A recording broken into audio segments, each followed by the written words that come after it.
Good day. My name is Joe Evans. I'm here to do my presentation on Patricia Goodsin's Becoming a Writer. I prefer to call this my Bickler talk, if you will.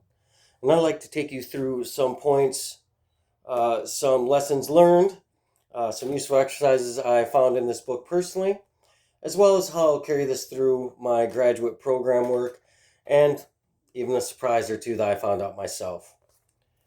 The first thing I'd like to start out with are 5 lessons that I learned while reading this book and using it for my personal assignments and even in my personal life. Now, the first thing I came up about, and this is something that is right off the bat in this book, is the fact that you have to start writing.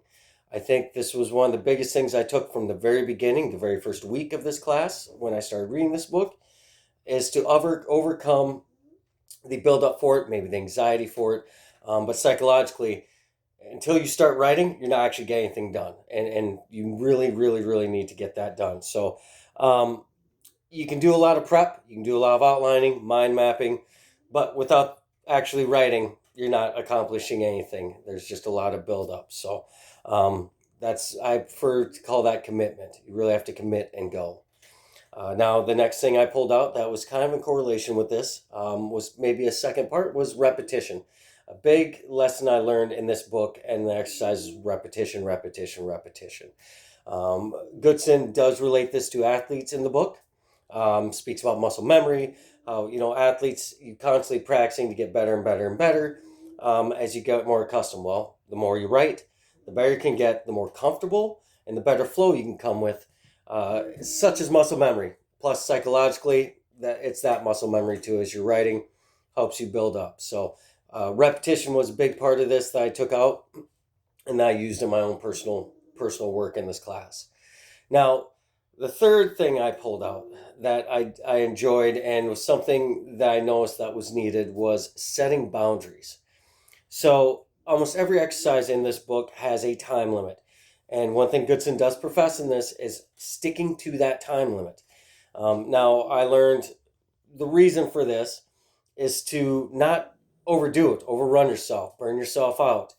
The other thing was losing track of where you're at. You get too far down in your paragraphs, your paper, and you're down here and up here. You might have somewhere gone down the road and you've strayed away from where you started and maybe what your original purpose was. And so, really setting those boundaries, sticking to them, is something I used in my own papers in my class to make sure that I didn't get too far out, and so I could review and come back to it later and make sure I was fresh and getting fresh eyes on it. So that's a lesson I really enjoyed and something I've really taken to heart. The fourth lesson that I pulled out of this that was something new was getting feedback. So getting feedback is probably one of the most anxiety-ridden thing that a lot of people can go through. People feel judged. In that case, something Goodsin does speak about, it creates something in us emotionally of our own, how good we are, how good we thought we've done. But from reading this, I've noticed that feedback is not only positive because it helps you get better and make what you're presenting better, which makes you look better, but it's actually, instead of taking it as a negative because someone's critiquing, it's a positive. It's someone's willing to someone's willing to put that time into giving you feedback and the information. And there was a couple different levels of feedback, but really showing the support and in case showing community by getting feedback from especially peer review showed a sense of community. Now, the chapters on feedback and the exercises, I really did use personally in this. We did have a module where we had to provide personal feedback face to face over video with another classmate, and I had to use that to not only prepare to receive my own and how to receive it and how to notate and such, but also it actually helped me prepare myself for giving it. And I think that was a big thing. If I know what to expect or I'm saying the expectations, then I know the expectations going the other way. And so I found that very, very useful. The fifth and last lesson that I enjoyed out of this was this is a constant learning process. One of the reasons that you join a graduate program is because you want to continue learning. This is not just a given. It's something you really have to push forward to become and do, and there's a lot of commitment that goes into it. And the only reason can be because you want to learn. You have to have that need. And one thing that comes in here is constant learning. Some of the exercises were about reading. So grammar. One of the exercises about reading about grammar, picking out many, many books that have been written about grammar and reading them to learn more about it. There was also other exercises where it encased of reading about that thing. So in this case too, there's also something very simple as vocabulary. Getting an app, something where you get a new daily word. You learn a new word, new definition, enhance your vocabulary. And that was a big thing that you can go through, increase your dictionary of words that you can use to really create a more expansive paper when you're writing. So you're not being so repetitive. And so a lot of this does base around the constant need for writing and learning as you write, and even using writing to learn. One of the things I thought was very novel was if you want to learn something, you're trying to learn something new, just start writing about it. Write about what you know, what you can find out, and then work through what you've written. And it really helps garner some interest because if you're writing about something you're interested about, you'll want to learn about more, as well as you'll increase your writing and your diction even. And this does circle back really to repetition. If you're, constantly learning, that's a repetition in itself. And you can create yourself of understanding that I need to learn this versus I know this. And so I did really appreciate the constant reminder that this needs to be a steady learning process that probably never stops and never will. Now, obviously, this book was mostly made up of exercises, and those are needed to become an academic writer, so they're very useful. So, in this case, I found about 3 or 4 exercises that I found very, very useful because I felt that they also need to relate to my personal life, not just what I'll be doing in class through my graduate program. And so, right off the bat, exercise 1 and exercise 2, even though they are very, very basic and very off the top, I found them to be the very most useful. As someone that does not write papers regularly, this was something that was very much needed to get going. And so it starts with scheduling, which is a big thing. When you have to write, when you have deadlines, you have to schedule it. You cannot just figure it's going to happen when it happens. And so scheduling was a big part of it, making sure I'm blocking out time to write or to review, preparing feedback.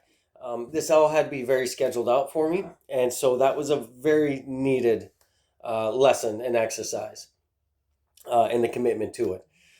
Lesson 2 is about increasing your writing time. Now, this was something very early on I really took to. This was something that I could do in any part of my life. I could do this at work. I could do this obviously at home.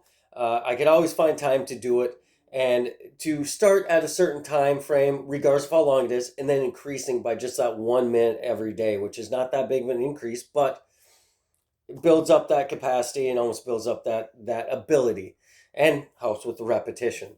And so right off the bat, for what I'll need to do through this graduate program and what I've had to do in this class, I found that one very useful because you do have to spend some time writing something. Unfortunately, I just couldn't write 5 minutes a day on my paper and then hope it'd be ready by the time the assignment was due. So I found this very valuable. And the exercises are ones that I really, really took to heart of trying to do right off the bat. Now, the next one I did find, and this does relate back to one of my 5 useful lessons that came back, was exercise 17. Now, exercise 17 was the middle draft feedback. And the reason, obviously, this one became very important and I used more than some of the other ones was because we had a peer feedback we had to provide. And so when I needed to provide a peer feedback, I needed something to relay off of, and this is what set my expectation. So this really set that lesson for me, one of my top 5 lessons, for the expectation of what to set out for the person providing the feedback to me on my paper, as well as what I was going to expect when providing the feedback and making sure that I was keeping that even and understanding. Set expectations are set expectations. to achieve. So it was, like I said, it was very good. There was a couple other feedback lessons in there that were equally as viable, but because of the current nature of where I was in the class, it just timed in with it. And so I really enjoyed that exercise. And so the last exercise I looked at, and this one's a little further down, this is exercise 30, the exercise of dumping. Um, this is something that when I got to, it really rearranged my thought process of the reading the book chronologically. It was something when I realized then that's something I could have really moved into the first portion of the book. Um, I could have really brought that chapter in and that exercise in after the scheduling and increased writing time. Because really, as I was increasing my writing time and writing more and more, to come up with the ideas and to move within that process, I had to use that dumping process, which was just right. Get it all out there. Once it's out there, then review it, reorganize it, synthesize it, do whatever I need to do. But dumping, I found, is probably the most useful exercise. I think being told that you can just write and write as much as you can about what you can just to get it out there, get it from here out to there, was extremely useful. By doing it regularly through the assignments, I found out that allowed a continuous flow of information to look for connections to the headings I'd be writing about. And like I said, it just helped getting the quantity out there.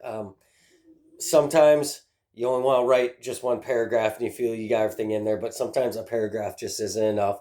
And so dumping really helped me to get everything out there, and then I could move ahead with just bringing it down and taking out what wasn't needed. So, like I said, I would say my number one use for exercise was dumping. It's something I really appreciate Goodson putting in the book and explaining, and I think that really made it that much more viable. Now, we also had an APA guide, and so the relation we had with the APA guide to the academic book was, for me, was very straightforward. They were both chapter 4. Chapter 4 in both Goodson's Becoming an Academic Writer and also the APA Publication Manual are both about grammar. Now, where Goodson's grammar is more general and it advises on reading about grammar so you can increase your knowledge of it, as well as some exercises that did help. I ended up using, part of it was getting, part of Goodson's exercises were finding a grammar, something more intricate to look at. And so I actually use the APA manual because it does go in deeper. So while both books talk about something, things such as tone, the APA manual goes even deeper with mood. And so the manual is very good about being more intricate with it without being exact, not just base by base by base, having some generalizations, but also explaining different things within grammar. And so really, with that coming in with my papers and having them reviewed, that's the chapters I took out of both, that I really had them both open at the same time. Now, one big surprise of this I had was I started using this in my everyday life. I've started using this at work. To be honest with you, when I form emails, even chat responses, if they're going to be longer, I have changed how I place word, my grammar. Actually, my vocabulary has changed even somewhat to not be so repetitious with certain words. And so I've worked very, very hard at that. And it's something I didn't expect. I did not expect this to turn into, I've been in a career for many decades, and all of a sudden now I'm changing. But it does. And something I've continued taking, and it's made a noticeable difference. Now, obviously, as I go through this MBA program at Mary, I'm going to have to keep this on top of mind. One, obviously, I'm not selling the books back. So, number one, I'll have them all the way through this and for the rest of my life, and hopefully my kids will read them. But as I go through with this, I've already started this all right. This is how it'll continue to write. There is no going back once I've learned this, and I really appreciate the knowledge that I've received from it. So, all in case, Becoming an Academic Writer, great book, surprising. You never expect, you never know if you're going to get drowned out by it or how it's going to go, but I enjoyed it. It's taught me a lot. I appreciate it. And this has been my presentation. You have a great day.